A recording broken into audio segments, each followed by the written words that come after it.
What is going on, ladies and gentlemen? It has been far too long since we have done a Battlefield Hardline weapon review.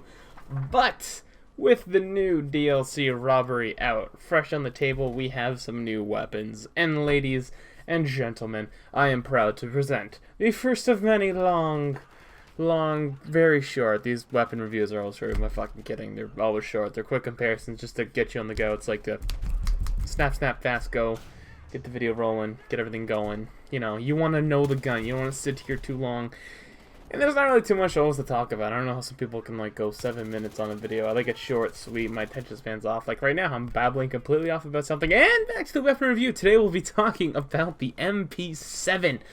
Yes, the god gun of many first-person shooters, and sometimes just the most interesting, like here in Battlefield Hardline. Now, to talk a little bit about the PDW, the MP7, I'm so sorry, guys. I'm feeling a bit under the weather, and my head's really hurting. So, excuse me if I stutter. I'm just, you know, my head hurts. Anyways, a little bit about the MP7. So, first things you should know, actually, before we actually get into full statistics from Synthic, this gun actually comes pre-packed with armor-piercing projectiles. Now, I say this a little bit hazy because I saw this a couple times come from some people that work at Visceral, some people that talk to devs often. I'm pretty sure it's a thing, just because the way it looks to be, and it would make the most sense just to have, per se, any kind of boost to it. You'll see what I'm talking about once we actually get into the conversation of this, but it's pretty, if it actually does have the armor piercing rounds, it's fairly good then.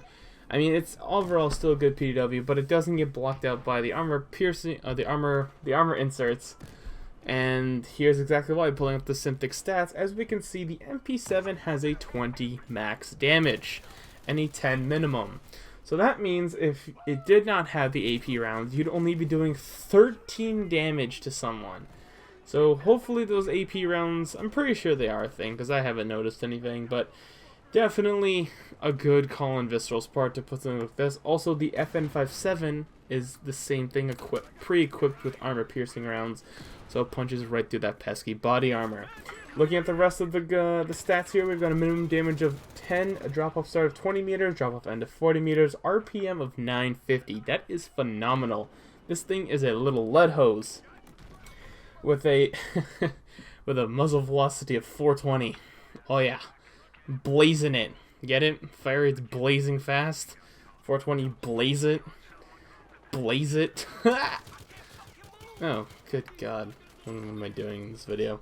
Continuing on, we got a bullet drop. We've got a mag size of 41, plus 1 in the chamber makes it 41. Empty reload of 3.16 seconds, which is quite hefty long reload for a PDW. It's not too bad. It's not too quick, I guess.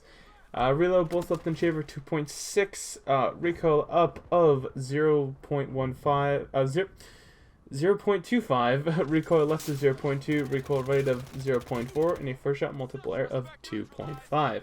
So sorry about the stutters once again, guys. I'm just really under the weather. So, as for some reason listed on Synthics here, it does say you can't equip a suppressor on the MP7, but you can. So Synthic, I recommend you guys fix that, because you can equip the suppressor. So, the MP7, as we saw, is an absolute powerhouse in many ways and not. So, honestly, I say this gun's pretty well balanced. It doesn't do too much damage, but it doesn't get stopped. It's definitely a good tier weapon. Like, if you're good with the gun, it's good. If you don't really pick it up the first couple times, then maybe it's not your go-to gun, if you get what I'm saying here. It's one of those kind of guns that really does require a liking for it. I personally really enjoy it. The RPM and the muzzle velocity aren't half bad for a PDW.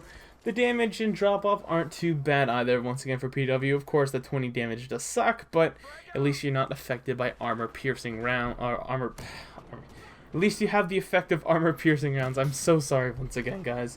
But, you know, it's really good. It's a really nicely balanced PDW. Comparing it to other PDWs, it does stand out.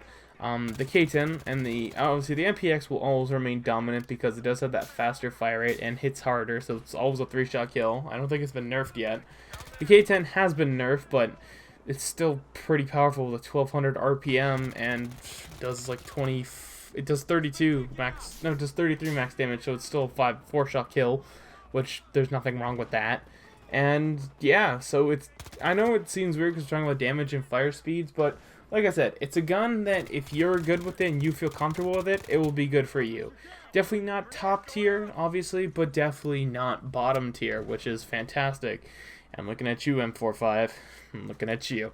Anyways, guys, that's going to wrap today's video. So sorry once again for all the stuttering. I am feeling a bit under the weather, and my head's really hurting me. I'm probably going to take a Tylenol and grab some sleep after I finish recording the next few episodes, because college is in bitch. Anyways, guys, stay in school. It's good for you. I'm the Dangerous Bruce, and I'll see you sexy beasts next episode. Peace.